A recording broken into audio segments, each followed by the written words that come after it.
ನೋಡಿ, ಆನಗೋಡಿಂದ ರೈಲ್ವೆ ಸ್ಟೇಷನಲ್ಲಿ ನಾನು ಇವಾಗ ನಿಂತಿದ್ದೀನಿ. ಇದೇ ಊರಲ್ಲಿ ನಮ್ಮ ಕರಾಟೆ ಕಿಂಗ್ ಶಂಕರ್ನಾಗ್ ಅವರು ಸತ್ತಿದ್ದು. ಇದೇ ಒಂದು ಊರಲ್ಲಿ ಆಕ್ಸಿಡೆಂಟ್ ಆಗಿ, ಕಾರ್ ಆಕ್ಸಿಡೆಂಟ್ ಆಗಿ ಸತ್ತಿದ್ದು ಕೂಡ ಇದೇ ಊರಲ್ಲಿ.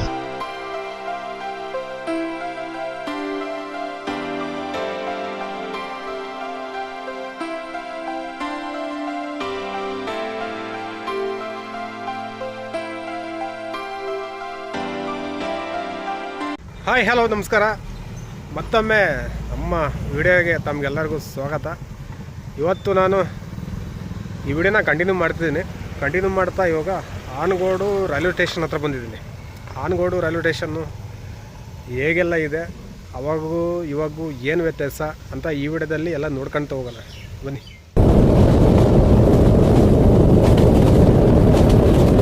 ನೋಡಿ, ಇದು ದೊಡ್ಡ ಅಂಡರ್ ಬ್ರಿಡ್ಜ್. ಇದು ಹೊಳಲ್ಕೆರೆಗೆ ಹೋಗುತ್ತೆ ಈ ಒಂದು ರೂಟು. ನನ್ನ ಹಿಂದ್ಗಡೆ ಹೋದರೆ ದಾವಣಗೆರೆಗೆ ಹೋಗುತ್ತೆ. ನೋಡಿ, ಶ್ರೀ ಮಹಾದೇವ ಬಸ್ ಫೇಮಸ್ ಇದು ಈ ರೂಟಿಗೆ. ಈಗ ನಾವು ಈ ಕಡೆಯಿಂದ ಹೋಗೋಣ. ಈ ಕಡೆಯಿಂದ ಹೋದರೆ ಅಲ್ಲಿದೆ ರೈಲ್ವೆ ಸ್ಟೇಷನ್, ಆನಗೋಡಿನ ರೈಲ್ವೆ ಸ್ಟೇಷನ್ ಅಲ್ಲಿದೆ. ಬನ್ನಿ ಹೋಗೋಣ. ನೋಡಿ, ನಾನು ಅಲ್ಲಿಂದ ಈ ದಾರಿ ಗಂಟ ಬಂದೆ. ನೋಡಿ, ಇದೇ ದಾರಿ, ಸೀದಾ ದಾರಿ ಇದೆ. ಇದೇ ರೈಲ್ವೆ ಸ್ಟೇಷನ್ಗೆ ದಾರಿ ಅನಿಸುತ್ತೆ ನನಗನ್ಸಿದಂಗೆ. ಆ ಕಡೆ ಒಂದು ದಾರಿ ಇದೆ, ಈ ಕಡೆ ಒಂದು ದಾರಿ ಇದೆ. ಮೇನ್ ರೈಲ್ವೆ ಸ್ಟೇಷನ್ಗೆ ಇದೇ ದಾರಿ. ಅಲ್ಲಿಂದ ನಾವು ಆನಗೋಡಿಂದ ಆ ಕಡೆಯಿಂದ ಬಂದರೆ ಈ ಕಡೆ, ಮತ್ತು ಅಲ್ಲಿ ಕೂಡ ದಾರಿ ಇದೆ. ಎಲ್ಲಿ ಮಾಡ್ತಾರೋ ಗೊತ್ತಿಲ್ಲ, ಕಂಪ್ಲೀಟ್ ಮಾಡಿದ್ಮೇಲೆ ಗೊತ್ತಾಗುತ್ತೆ. ಇವಾಗ ನಾನು ತೋರಿಸ್ತೀನಿ ನಿಮಗೆ ಆನಗೋಡಿನ ರೈಲ್ವೆ ಸ್ಟೇಷನ್ನು.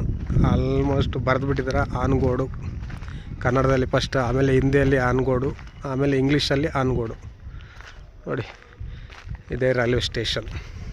ರೈಲ್ವೆ ಸ್ಟೇಷನ್ ಒಳಗಡೆ ಹೋಗೋಣ ಇವಾಗ. ನಾನು ಹೋದ ಸರಿ ತೋರಿಸಿದ್ದೆ ಹೋದ ವಿಡಿಯೋದಲ್ಲಿ ಇದನ್ನು. ನೋಡಿ, ಇದು ಟಿಕೆಟ್ ಕೌಂಟರ್ಸ್ ಎರಡಿದೆ. ಟಿಕೆಟ್ ಕೌಂಟ್ರು ಎಲ್ಲ ಫ್ಯಾನೆಲ್ಲ ಹಾಕಿದ್ದಾರೆ. ಅದೇ ನಾರ್ಮಲ್ ಹಳ್ಳಿಯ ರೈಲ್ವೆ ಸ್ಟೇಷನ್ ಹೇಗಿರುತ್ತೆ ಹಾಗೇ ಇದೆ. ಚೆನ್ನಾಗಿ ಮಾಡವ್ರೆ. ನೋಡಿ, ಫಸ್ಟ್ ಪ್ಲಾಟ್ಫಾರ್ಮ್ ಇದು. ಓಕೆ, ನೋಡಿ, ಆ ಕಡೆ ಈ ಕಡೆ ಓಡಾಡಲಿಕ್ಕೆ ಬ್ರಿಡ್ಜ್ ಮಾಡಿದ್ದಾರೆ. ಮತ್ತು ಬೈಕ್ ಕೂಡ ತಗೊಂಡು ಹೋಗ್ಬೋದು. ಆ ಕಡೆ ಈ ಕಡೆಗೆ ನೀವು ನಡ್ಕೊಂಡು ಕೂಡ ಓಡಾಡ್ಬೋದು, ಬೈಕ್ನ ತಗೊಂಡು ಹೋಗ್ಬೋದು. ಕಾರು ಹೋಗುತ್ತೆ ಅನಿಸುತ್ತೆ, ಅಷ್ಟು ದೊಡ್ಡದಾಗಿ ಮಾಡಿದ್ದಾರೆ ಬ್ರಿಡ್ಜ್ ಇದು. ನೋಡಿ, ಇದು 2 ಪ್ಲಾಟ್ಫಾರ್ಮ್ ಬರುತ್ತೆ, ನೋಡ್ತಾ ಇರ್ಬೋದು ನೀವು. ಈ ಕಡೆ ಫಸ್ಟ್ ಪ್ಲಾಟ್ಫಾರ್ಮಲ್ಲಿ ನಾನಿದ್ದೀನಿ, ಅದು ಸೆಕೆಂಡ್ ಪ್ಲಾಟ್ಫಾರ್ಮು. ಹೋದ ಸರಿ ನಾನು ಸಂಜೆ ಅಲ್ಲಿಂದ ಬಂದು ವೀಡಿಯೋ ಮಾಡಿದ್ದೆ. ನೋಡಿ, ಇಲ್ಲಿ ಸಿಗ್ನಲ್ಗೆ ಏನೇನೆಲ್ಲ ಹಾಕ್ಬೇಕು ಎಲ್ಲ ಹಾಕ್ಬಿಟ್ಟಿದ್ದಾರೆ. ಮತ್ತು ಬೋರ್ಡು ಕೂಡ ಹಾಕಿದ್ದಾರೆ ಆನಗೋಡು ಅಂತ. ನಾನು ಫಸ್ಟ್ ಪ್ಲಾಟ್ಫಾರ್ಮ್ ಮೇಲೆ ಹೋಗ್ತಾ ಇದ್ದೀನಿ. ಮತ್ತು ಹಾಗೆ ಈಗ ಹಿಂದಕ್ಕೆ ತಿರುಗಿಸಿ ತೋರಿಸ್ಬಿಡೋಣ. ಇದು Anagodu railway station first platform. Okay, ಇಲ್ಲಿಂದ ನಾನು ಹೀಗೆ ಪ್ಲಾಟ್ಫಾರ್ಮ್ ಮೇಲೆ ನಡ್ಕೊಂಡು ಹೋಗ್ತಾಯಿದ್ದೀನಿ. ತುಂಬಾ ದೊಡ್ಡದಾಗಿ ಪ್ಲಾಟ್ಫಾರ್ಮ್ಸ್ ಮಾಡಿದ್ದಾರೆ. ತುಂಬಾ ವಿಸ್ತಾರವಾಗಿ, ಅಗಲವಾಗಿ ಚೆನ್ನಾಗಿ ಮಾಡಿದ್ದಾರೆ ಪ್ಲಾಟ್ಫಾರ್ಮ್ಸ್ನ ಇಲ್ಲಿ ಅಲ್ವಾ. ನೋಡಿ, ಟ್ರ್ಯಾಕ್ನೂ ಕೂಡ ಅಷ್ಟೇ ಚೆನ್ನಾಗಿ ಮಾಡಿದ್ದಾರೆ. ಅಂದರೆ ಹಳ್ಳಿ ರೈಲ್ವೆ ಸ್ಟೇಷನ್ ಅಲ್ವಾ, ಹಳ್ಳಿಗಳ ರೈಲ್ವೆ ಸ್ಟೇಷನ್ನು ಚಿಕ್ಕದಾಗಿ ಚೊಕ್ಕವಾಗಿ ಚೆನ್ನಾಗಿದೆ. 2 ಪ್ಲಾಟ್ಫಾರ್ಮ್ ಇದೆ. ಅದು ಸೆಕೆಂಡ್ ಪ್ಲಾಟ್ಫಾರ್ಮು, ಇದು ನಾನು ಹೋಗ್ತಾ ಇರೋದು ಫಸ್ಟ್ ಪ್ಲಾಟ್ಫಾರ್ಮು. ನೋಡಿ, ಅಲ್ಲಿ ಬೋರ್ಡ್ ಹಾಕವ್ರೆ, ತೋರಿಸ್ತೀನಿ ಇಲ್ಲಿ. ನೋಡಿ, already Anagodu railway station board ಹಾಕಿದ್ದಾರೆ. ಇನ್ನೇನಪ್ಪ ಇದು ಇಲ್ಲಿ ಕನ್ಸ್ಟ್ರಕ್ಷನ್ ಅಂತಂದರೆ, ಇನ್ನೊಂದು ಎಲೆಕ್ಟ್ರಿಫಿಕೇಷನ್ನು ಅದೊಂದು ಪೆಂಡಿಂಗ್ ಇದೆ. ಮತ್ತು ಇನ್ನು ಏನೇನಿದೆ ಅಂತ ನನಗೆ ಗೊತ್ತಾಗ್ತಿಲ್ಲ. ಅಲ್ಲಲ್ಲಿ ಮತ್ತು ಇಲ್ಲಿ ಏನಾದರೂ ಹಾಕ್ಬೇಕೇನೋ, ಅಂದರೆ ಆ ಥರ ಎಲ್ಲ ನೆರಳಿಗೆಲ್ಲ ಹಾಕ್ಬೇಕಲ್ವ, ಕುತ್ಕೊಳಕ್ಕೆ ಚೇರ್ಸು ಅದೆಲ್ಲ ಹಾಕ್ಬೇಕಲ್ವ, ಅದು ಪೆಂಡಿಂಗ್ ಇದೆ. ಮತ್ತು ಇನ್ನು ಏನೇನು ಪೆಂಡಿಂಗ್ ಇದೆ ನನಗಂತೂ ಗೊತ್ತಿಲ್ಲ. ನಿಮಗೇನಾರು ಗೊತ್ತಿದ್ರೆ ಹೇಳಿ. ಆಲ್ಮೋಸ್ಟ್ ಎಲ್ಲ ಕಂಪ್ಲೀಟ್ ಆಗಿಬಿಟ್ಟಿದೆ ಇಲ್ಲಿ. ಅಲ್ಲಿಂದ ನೋಡಿ, ನಾನು ಕಂಟಿನ್ಯೂಸ್ಲಿ ನಾನು ತೋಳುಣಸೆಯಿಂದ ಇಲ್ಲಿವರೆಗೂ ಕಂಟಿನ್ಯೂಸ್ಲಿ ವೀಡಿಯೋ ಮಾಡ್ಕೊಂಬರ್ತಿದ್ದೀನಿ. ಹೋದ ವೀಡಿಯೋದಲ್ಲಿ ನಾನು ತೋರಿಸಿದ್ದೆ ಅದೆಲ್ಲ. ಈ ವಿಡಿಯೋದಲ್ಲಿ ಈ ಆನಗೋಡು ರೈಲ್ವೆ ಸ್ಟೇಷನ್ ಅಂತ ತೋರಿಸ್ತಾ ಇದ್ದೀನಿ. ನೋಡಿ, ಎಷ್ಟೊಂದು ದೊಡ್ಡದಾಗಿದೆ ಈ ರೈಲ್ವೆ ಸ್ಟೇಷನ್ ಅಂತಂದರೆ, ತುಂಬಾ ದೊಡ್ಡದಾಗಿದೆ. ಈ ಪ್ಲಾಟ್ಫಾರ್ಮ್ಸ್ ಎಲ್ಲ ನೋಡ್ತಿದ್ರೆ ನಿಮಗೆ ನೋಡಿ ತುಂಬ ಬಿಸಿಲಿದೆ. ಆಲ್ಮೋಸ್ಟ್ ಈಗ 10:30 ಆಯಿತು. ಬಿಸಿಲು ತುಂಬ ಬೀಳುತ್ತೆ, ಇನ್ಮೇಲೆ ಅಂತೂ ಹೆವಿ ಬಿಸಿಲಾಗುತ್ತೆ. ಅದಕ್ಕೆ ನಾನು ತುಂಬಾ ಟ್ರೈ ಮಾಡಿದೆ, ಕವರ್ ಮಾಡೋಣ ಆ ವಿಡಿಯೋ ಮುಗಿಸ್ಬಿಟ್ಟು ಹೆಬ್ಬಾಳ ಗಂಟ ಕವರ್ ಮಾಡೋಣ ಅಂತ ಟ್ರೈ ಮಾಡಿದೆ. ಬಟ್ ಅಲ್ಲಿಗೆ ಹೋಗೋಕ್ಕಾಗಲ್ಲ ಇವತ್ತು. ನೆಕ್ಸ್ಟ್ ವಿಡಿಯೋದಲ್ಲಿ ನಾನು ಹೆಬ್ಬಾಳನ ಒಂದು ರೈಲ್ವೆ ಸ್ಟೇಷನ್ ವಿಡಿಯೋನೂ ಕೂಡ ಮಾಡ್ತೀನಿ.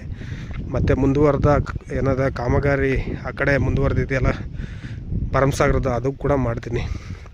ನೋಡಿ, ನಮ್ಮ ಊರ ಹತ್ರನೇ ಇರುವಂಥ ರೈಲ್ವೆ ಸ್ಟೇಷನ್ ಇದು. ನನಗೆ ಹತ್ರವಾದಂಥ ರೈಲ್ವೆ ಸ್ಟೇಷನ್ನು. ಇಲ್ಲಿಂದ 7-8 ಕಿಲೋಮೀಟ್ರ್ ಆಗುತ್ತೆ ನಮ್ಮ ಊರಿಗೆ, ನಮ್ಮ ಮನೆಯಿಂದ ಈ ಒಂದು ರೈಲ್ವೆ ಸ್ಟೇಷನ್ಗೆ. ಆದರೆ ದಾವಣಗೆರೆನೂ ಆಲ್ಮೋಸ್ಟ್ ಆಲ್ ಒಂದು 10-12 ಕಿಲೋಮೀಟ್ರ್ ಆಗುತ್ತೆ. ಬಟ್ ಇದಂತೂ ಸೀದಾ ಬೇಗ ಬಿಡ್ಬೋದು ಈ ರೈಲ್ವೆ ಸ್ಟೇಷನ್ಗೆ, ಅಷ್ಟೊಂದು ಹತ್ರ ಆಗುತ್ತೆ. ಇದೆ ಈ ಕಡೆ ಹೋದರೆ ಟಿಕೆಟ್ ಕೌಂಟ್ರು, ಕಡೆ ಇದ್ದರೆ ಚಿಕ್ಕದಾದ ಅಂದರೆ ಇದು ಹಳ್ಳಿ ಸ್ಟೇಷನ್ ಎಷ್ಟಿದೆ ಅಷ್ಟೇ ಚೆನ್ನಾಗಿದೆ. ಒಟ್ಟು ತುಂಬ ಅಂದರೆ ನಮ್ಮ ಆನಗೋಡು ಒಂದು ಗ್ರಾಮ ಅಲ್ವ, ಹೋಬಳಿ. ಅದು ಈ ಹೋಬಳಿ ಮಟ್ಟಕ್ಕೆ ಇದೆ ದೊಡ್ಡ ರೈಲ್ವೆ ಸ್ಟೇಷನ್. ನೋಡಿ, ಈ ಕಡೆ ಹೋದರೆ ನಿಮಗೆ ನೆಕ್ಸ್ಟ್ ಹೆಬ್ಬಾಳ ಸಿಗುತ್ತೆ. ಹೆಬ್ಬಾಳನ್ನ ನೆಕ್ಸ್ಟ್ ವಿಡಿಯೋದಲ್ಲಿ ನಾನು ಕವರ್ ಮಾಡುವಂಥ ಕೆಲಸ ಮಾಡ್ತೀನಿ. ಈ ಬ್ರಿಡ್ಜ್ ನೋಡಿ ಎಷ್ಟೊಂದು ದೊಡ್ಡದಾಗಿದೆ. ನೋಡಿ, ಆನಗೋಡಿಂದ ರೈಲ್ವೆ ಸ್ಟೇಷನಲ್ಲಿ ನಾನು ಇವಾಗ ನಿಂತಿದ್ದೀನಿ. ತುಂಬ ಚೆನ್ನಾಗಿದೆ, ಏನೋ ಒಂಥರ ಟ್ರೈನ್ಗೆ ವೆಯ್ಟ್ ಮಾಡ್ತಿದ್ದೀನಿ ಅನ್ನೋ ಫೀಲ್ ಆಗ್ತಿದೆ ಇಲ್ಲಿಗೆ ಬಂದಾಗ ನನಗೆ. ನಿಮಗೆ ಏನಕ್ಕೆ ಅನ್ನಿಸ್ತು ಅಂತ ಕಾಮೆಂಟ್ ಮಾಡಿ. ಇಲ್ಲಿ ಲೋಕಲ್ ಏಡ್ಸ್ಗೆ ತುಂಬಾ ಖುಷಿ ಆಗುತ್ತೆ. ಇಲ್ಲಿ ರೈಲ್ವೆ ಸ್ಟೇಷನ್ ಆಗಿ ಇಲ್ಲಿ ಟ್ರೈನ್ ಓಡಾಡಿದ್ರೆ ತುಂಬಾ ಖುಷಿ ಆಗುತ್ತೆ. ಲೋಕಲ್ ಏಡ್ಸ್ಗಂತಲ್ಲ, ತುಂಬ ನಮ್ಮ ಕರ್ನಾಟಕದ ಜನತೆಗೆ ಈ ಒಂದು ಟ್ರ್ಯಾಕ್ ಎಲ್ಲೆಲ್ಲಿ ಹೋಗುತ್ತೋ, ಹಳ್ಳಿಗಳು ಕನೆಕ್ಟ್ ಆಗುತ್ತೋ ಅವರೆಲ್ಲರೂ ಕೂಡ ಖುಷಿ ಪಡ್ತಾರೆ. ನೋಡಿ, ನಿಮಗೆ ಈ ವಿಡಿಯೋ ಮೂಲಕ ಏನು ಅರ್ಥ ಆಯಿತು, ಏನು ತಿಳಿತು ಅನ್ನೋದನ್ನ ಕಾಮೆಂಟ್ ಮಾಡಿ. ಹಾಗೆ ಲೈಕ್ ಮಾಡಿ ನನ್ನ ಈ ಒಂದು ಏನು ವಿಡಿಯೋಗೆ. ಹಾಗೆ ನಿಮ್ಮ ಸಪೋರ್ಟ್ ಅಂತೂ ತುಂಬ ಬೇಕು. ನಾನು ಬೇರೆ ಥರ ವಿಡಿಯೋ ಮಾಡ್ತಿರ್ತೀನಿ, ದಯವಿಟ್ಟು ಅವಕ್ಕೂ ಕೂಡ ಸಪೋರ್ಟ್ ಮಾಡಿ. ಇದಕ್ಕೊಂದಕ್ಕೆ ಸಪೋರ್ಟ್ ಮಾಡಬೇಡಿ. ನೋಡಿ, ಈ ಥರ ಬರೀ ರೈಲ್ವೆ ಸ್ಟೇಷನ್ನು ಕನ್ಸ್ಟ್ರಕ್ಷನ್ನು ಅದಕ್ಕೆ ನೀವು ಸಪೋರ್ಟ್ ಮಾಡಬೇಡಿ. ನನ್ನ ಒಂದು ಚಾನಲಲ್ಲಿ 1,000 ವೀಡಿಯೋಸ್ ಇದೆ. ಐತಿಹಾಸಿಕ ಸ್ಥಳಗಳು, ಟ್ರಾವೆಲಿಂಗ್ ವೀಡಿಯೋಗಳು, ತುಂಬಾ ಒಳ್ಳೊಳ್ಳೆ ವೀಡಿಯೋಸ್ ಮಾಡಿದ್ದೀನಿ. ತುಂಬ ಎಲ್ಲ ಕಡೆ ಹೋಗಿ ಪರಿಚಯ ಮಾಡಿಕೊಟ್ಟಿದ್ದೀನಿ ಸ್ಥಳಗಳ್ನ. ಅದೆಲ್ಲ ತುಂಬ ಒಳ್ಳೆಯ ವೀಡಿಯೋಸ್ ಇದೆ ನನ್ನ ಯೂಟ್ಯೂಬ್ ಚಾನಲಲ್ಲಿ. ಮತ್ತೆ ಕೂಡ ನಾನು ಮಾಡ್ತಿರ್ತೀನಿ ವೀಡಿಯೋಸು. ಅದಕ್ಕೆಲ್ಲ ದಯವಿಟ್ಟು ನಿಮ್ಮ ಸಪೋರ್ಟ್ ಬೇಕೇ ಬೇಕಾಗಿದೆ. ದಯವಿಟ್ಟು ಸಪೋರ್ಟ್ ಮಾಡಿ. ಹಾಗೆ ಇನ್ನೊಂದು ಸ್ವಲ್ಪ ನೋಡೋಣ ಏನೇನೆಲ್ಲ ಇದೆ ಈ ರೈಲ್ವೆ ಸ್ಟೇಷನಲ್ಲಿ. ಇದೆಲ್ಲ ಬ್ಯಾಟ್ರಿ ರೂಮ್ಸು, ಮತ್ತೇನು ರಿಲೇ ಕೊಠಡಿ ಅಂತೆ. ಇಲ್ಲಿ ನೋಡಿ, ಇದೊಂದು ದೊಡ್ಡ ಬ್ರಿಡ್ಜು. ಇಲ್ಲಿಂದ ಆ ಕಡೆ ಈ ಕಡೆಗೆ ನೀವು ಓಡಾಡ್ಬೋದು. ಅಲ್ಲಿ ಮುಂದೆ ಹೋದರೆ ನೀವು ಆ್ಯಸ್ ಯೂಸ್ವಲಿ ನೋಡಿರ್ತೀರ, ಆನಗೋಡು ಇಂದಿರಾ ಪ್ರಿಯದರ್ಶಿನಿ ಪಾರ್ಕ್ ಸಿಗುತ್ತೆ. ಅದು ಹಿಂಭಾಗ, ಅದು ಅಟ್ಯಾಚ್ ಆಗಿದೆ. ನೋಡಿ, ಅಲ್ಲಿ ಬ್ರಿಡ್ಜ್ ಕಾಣಿಸ್ತಿತ್ತಲ್ಲ, ಅದರ ಈ ಕಡೆ ಸೈಡ್ ಇರೋದೆ, ಎಡಗಡೆ ಇರೋದೆ ಇಂದಿರಾ ಪ್ರಿಯದರ್ಶಿನಿ ಕಿರುಮೃಗಾಲಯ. ಈ ಬ್ರಿಡ್ಜ್ನ ಮುಂದೆ ಹೋಗಿ ನೋಡೋಣ. ಇಲ್ಲಿ ಮೆಟ್ಲು ಇಲ್ಲ. ಇದಕ್ಕೆ ಗಾಡಿ ಓಡಾಡ್ಲಿಕ್ಕೆ ಮಾಡಿದ್ದಾರೆ ಆ ಕಡೆ ಈ ಕಡೆಗೆ. ಇದಕ್ಕೆ ಮತ್ತು ಹೆಂಗೆ ಹತ್ಕೊಂಡು ಅಂದರೆ ಹೀಗೆ ಓಡಾಡ್ಬೇಕೇನಪ್ಪ. ಈ ಗಾಡಿನೂ ಓಡಾಡ್ತಾರೆ, ಮನುಷ್ಯರು ಓಡಾಡ್ಬೋದು. ನೋಡಿ, ಅಂದರೆ 2 in 1 ಮಾಡಿಬಿಟ್ಟಿದ್ದಾರೆ. ಮತ್ತು ಹಾಗೆ ಕಾರ್ಗಳು ಕೂಡ ಹೋಗ್ಬೋದು ಗುರು. ನೋಡಿ, ಗಾಡಿಗಳು ಹೋಗ್ಬೋದು, ದೊಡ್ಡದು ಮಾಡಿಬಿಟ್ಟಿದ್ದಾರೆ ಇದನ್ನು.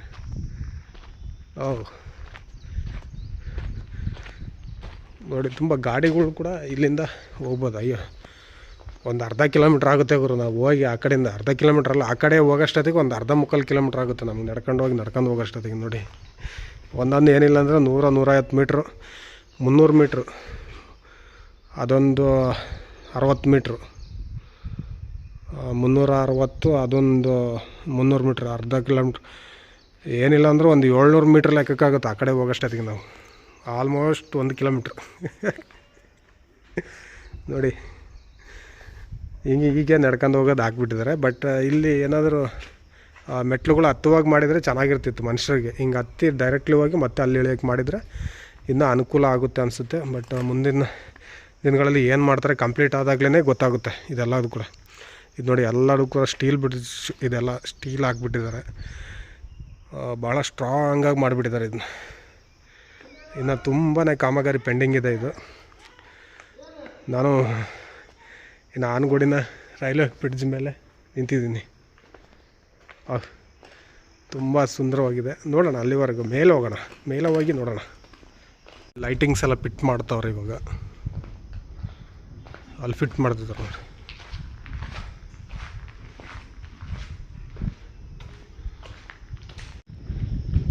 ಇಲ್ಲ ಯೂಟ್ಯೂಬ್ ವೀಡಿಯೋ ಮಾಡ್ತಿದ್ದೀನಿ ಅದಕ್ಕೆ. ಇಲ್ಲೆಲ್ಲ ಲೈಟಿಂಗ್ಸು ಎಲ್ಲ ಅದು ಹಾಕ್ತಾ ಇದ್ದಾರೆಲ್ಲ. ಈಗ ಆನಗೋಡಿನ ಬ್ರಿಡ್ಜ್ ಮೇಲೆ ಬಂದೆ ನಾನು. ಇದು ಆನಗೋಡ್ ಬ್ರಿಡ್ಜ್ ನೋಡ್ಬೋದು. ಆನಗೋಡ್ ಬ್ರಿಡ್ಜಿನ ಮೇಲೆ ನಿಂತ್ಕೊಂಡು ಈ ಕಡೆ ಮಾಡ್ತಿದ್ರವ ಸೂಪರಾಗಿ ಕಾಣಿಸ್ತಿದ್ದಾರೆ. ತುಂಬ ಸುಂದರವಾಗಿದೆ ಈ ಆನಗೋಡ್ ಬ್ರಿಡ್ಜು. ನೋಡಿ 3 ಲೈನ್ ಬಂದಿದೆ. ಲೂಪ್ ಲೈನ್ ಒಂದು, ಮೇನ್ ಲೈನ್ ಒಂದು, ಇವೆಲ್ಲ 2 ಲೂಪ್ ಲೈನ್ಸು, ಇದು ಮೇನ್ ಲೈನು. ಹಾಗೆ ಈ ಕಡೆ ನೋಡಿದ್ರೆ ನಮ್ಮ ದಾವಣಗೆರೆ ಕಡೆಗೆ ಸೇಮ್ ಆ್ಯಸ್ ಇಟ್ ಈಸ್ ಕಾಣಿಸುತ್ತೆ ನೋಡಿ. ರೈಲ್ವೆ ಸ್ಟೇಷನ್ನು ನನ್ನ ಎಡಗಡೆಗೆ ಸ್ಟೇಷನ್ನ ಒಂದು ಬಿಲ್ಡಿಂಗ್ ಇದೆ, ಕಟ್ಟಡ. ಟಿಕೆಟ್ ಕೌಂಟ್ರ್ ಅಲ್ಲೇ ಬರುತ್ತೆ, ಅಲ್ಲಿ ನೋಡಿ ಅಲ್ಲಿ ಟಿಕೆಟ್ ಕೌಂಟ್ರ್ ಬರುತ್ತೆ.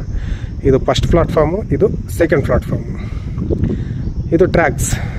ಟ್ರೈನ್ ಬಂದು ಈ ಕಡೆ ನಿಂತ್ಕೊಳುತ್ತೆ. ಇದು ಮೇನ್ ಲೈನಲ್ಲಿ ಗೂಡ್ಸ್ ಗಾಡಿ ಓಡಾಡುತ್ತೆ, ಗೂಡ್ಸ್ ಗಾಡಿ. ಆ ಕಡೆ ಈ ಕಡೆ ಟ್ರ್ಯಾಕಲ್ಲಿ ನಮ್ಮ ಪ್ಯಾಸೆಂಜರ್ಸ್ ಟ್ರೈನ್ಸ್ ಬರುತ್ತೆ ಆ್ಯಸ್ ಯೂಶ್ವಲಿ. ನಿಮ್ಗೆ ಗೊತ್ತಲ್ವ. ತುಂಬಾ ಖುಷಿ ಆಗ್ತದೆ ಈ ಆನಗೋಡು ರೈಲ್ವೆ ಸ್ಟೇಷನ್ ನೋಡ್ತಿದ್ರೆ. ನಮ್ಮ ಊರ ಹತ್ರನೇ ಒಂದು ರೈಲ್ವೆ ಸ್ಟೇಷನ್ ಆಯ್ತಲ್ಲ, ಬರೋಕ್ಕೂ ಹೋಗೋಕ್ಕೂ ತುಂಬಾ ಅನುಕೂಲ ಆಗುತ್ತೆ ಇಲ್ಲಿಂದ. ಇವಾಗ ತುಂಬಾ ಆಯ್ತು ಅನಿಸುತ್ತೆ ಈ ಒಂದು ನಮ್ಮ ಆನಗೋಡಿನ ರೈಲ್ವೆ ಸ್ಟೇಷನ್ ಬಗ್ಗೆ. ಮತ್ತು ಆನಗೋಡಿನ ಬಗ್ಗೆ ತಿಳ್ಕೊಳ್ಳೋಣ ಒಂದು ಸ್ವಲ್ಪ ಹೊತ್ತು.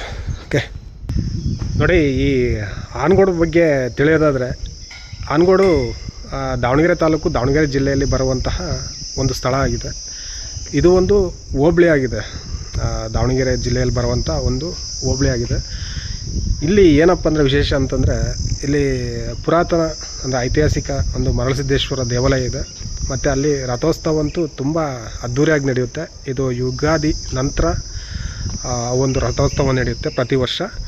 ಹಾಗೆ ಇಲ್ಲಿ ಕಿರು ಮೃಗಾಲಯ ಇದೆ, ಇಂದಿರಾ ಪ್ರಿಯದರ್ಶಿನಿ ಅನ್ನೋ ಕಿರು ಮೃಗಾಲಯ ಇದೆ. ಅಲ್ಲಿ ಜಿಂಕೆ, ನವಿಲು ಮತ್ತು ಕರಡಿ ಮುಂತಾದ ಪ್ರಾಣಿಗಳು, ಪಕ್ಷಿಗಳು ಕೂಡ ಅಲ್ಲಿದ್ದಾವೆ. ನೋಡಲಿಕ್ಕೂ ತುಂಬ ಸುಂದರವಾಗಿರುತ್ತೆ ಆ ಒಂದು ಇದು. ಮತ್ತು ಇಲ್ಲಿ ನರ್ಸರಿ ಮತ್ತು ಟ್ರೀ ಪಾರ್ಕ್ ಕೂಡ ಇದೆ ಈ ನಮ್ಮ ಆನಗೋಡಲ್ಲಿ.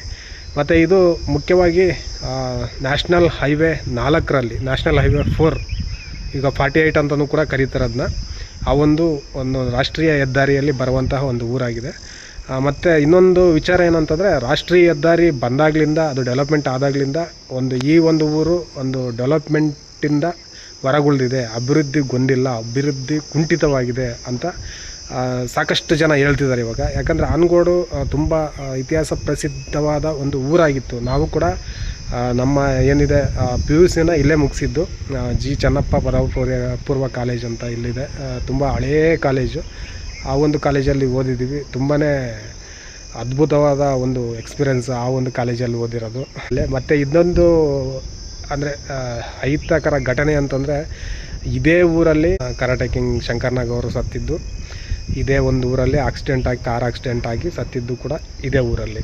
ನೋಡಿ, ಇದು ಈ ಒಂದು ಆನಗೋಡಿನ ಪರಿಚಯವಾಗಿತ್ತು. ನಿಮ್ಗೇನಾದರೂ ಇನ್ನೂ ಕೂಡ ಈ ಒಂದು ಊರಿನ ಬಗ್ಗೆ ಗೊತ್ತಿದ್ದರೆ ದಯವಿಟ್ಟು ಕಾಮೆಂಟ್ ಮಾಡಿ. Thank you so much. ಹಾಗೆ ಈ ಆನಗೋಡಿನ ರೈಲ್ವೆ ಸ್ಟೇಷನ್ನ ವೀಡಿಯೋನ ಇಲ್ಲಿಗೆ ಮುಗಿಸುವಂಥ ಟೈಮ್ ಬಂತು. ನೆಕ್ಸ್ಟು ಇಂಥದೇ ಒಳ್ಳೆ ವಿಡಿಯೋದ ಜೊತೆಗೆ ನಾನು ಬರ್ತೀನಿ. ಆ ಒಂದು ಒಳ್ಳೆ ವಿಡಿಯೋಗಳಿಗೂ ದಯವಿಟ್ಟು ಸಪೋರ್ಟ್ ಮಾಡಿ. ನಿಮ್ಮ ಸಪೋರ್ಟ್ ಹೇಗೆ ಇರಬೇಕು, ಯಾಕಂದರೆ ಬರೀ ರೈಲ್ವೆ ಸ್ಟೇಷನ್ನು, ರೈಲ್ವೆ ಕಾಮಗಾರಿ ವಿಡಿಯೋಗಳಿಗೆ ಮಾತ್ರ ಸಪೋರ್ಟ್ ಮಾಡ್ತಿದ್ರೆ, ನನ್ನ ಯಾವುದೇ ಬೇರೆ ವಿಡಿಯೋಗಳಿಗೆ ನೀವು ಸಪೋರ್ಟ್ ಮಾಡ್ತಿಲ್ಲ. ದಯವಿಟ್ಟು ಅದಕ್ಕೂ ಕೂಡ ಸಪೋರ್ಟ್ ಮಾಡಿ. ನಿಮ್ಮ ಸಪೋರ್ಟ್ ಏನಿದೆ ತುಂಬ ಅತ್ಯಮೂಲ್ಯವಾದದ್ದು ನನಗೆ. ಯಾಕಂದರೆ ಬೇರೆ ಬೇರೆ ವಿಡಿಯೋ ಮಾಡಬೇಕು. ಮತ್ತು ನಾನು ಬೇರೆ ಬೇರೆ ಏನೇ ರಾಜ್ಯಗಳ, ನಮ್ಮ ರಾಜ್ಯದಲ್ಲಿ ಎಸ್ಪೆಷಲಿ ನಮ್ಮ ರಾಜ್ಯದಲ್ಲಿ ತುಂಬಾ ಪ್ಲೇಸಸ್ ಇದೆ ತೋರಿಸ್ಲಿಕ್ಕೆ, ಮತ್ತು ಅದ್ರ ಬಗ್ಗೆ ಹೇಳಲಿಕ್ಕೆ, ಮತ್ತು ಅದರ ಇತಿಹಾಸ ತಿಳಿಸೋದಕ್ಕೆ, ಮತ್ತು ತುಂಬಾ ಸ್ಥಳಗಳಿದ್ದಾವೆ. ಅದನ್ನು ಕೂಡ ತೋರಿಸುವಂಥ ಪ್ರಯತ್ನ ಮಾಡ್ತೀನಿ. ಮತ್ತು ಹೊರಗಡೆ ರಾಜ್ಯಗಳ ಒಂದು ಏನು ಸ್ಥಳಗಳನ್ನ ಅನಾವರಣ ಮಾಡಬೇಕಂತ ನಾನು ಅಂದ್ಕೊಂಡಿದ್ದೀನಿ. ದಯವಿಟ್ಟು ನೀವು ಸಪೋರ್ಟ್ ಮಾಡಿದರೆ ಮಾತ್ರ. ಸಪೋರ್ಟ್ ಮಾಡಲಿಲ್ಲ ಅಂದರೆ ಅದು ಆಗಲ್ಲ. ದಯವಿಟ್ಟು ನನ್ನ ಎಲ್ಲ ವಿಡಿಯೋಗಳಿಗೆ ಸಪೋರ್ಟ್ ಮಾಡಿ ಅಂತ ಹೇಳ್ತಾ ಈ ವಿಡಿಯೋನ ಇಲ್ಲಿಗೆ ಮುಗಿಸ್ತಾ ಇದ್ದೀನಿ. ನೆಕ್ಸ್ಟ್ ವಿಡಿಯೋದಲ್ಲಿ ಸಿಗೋಣ. ಅಲ್ಲಿವರೆಗೂ take care, love you, bye.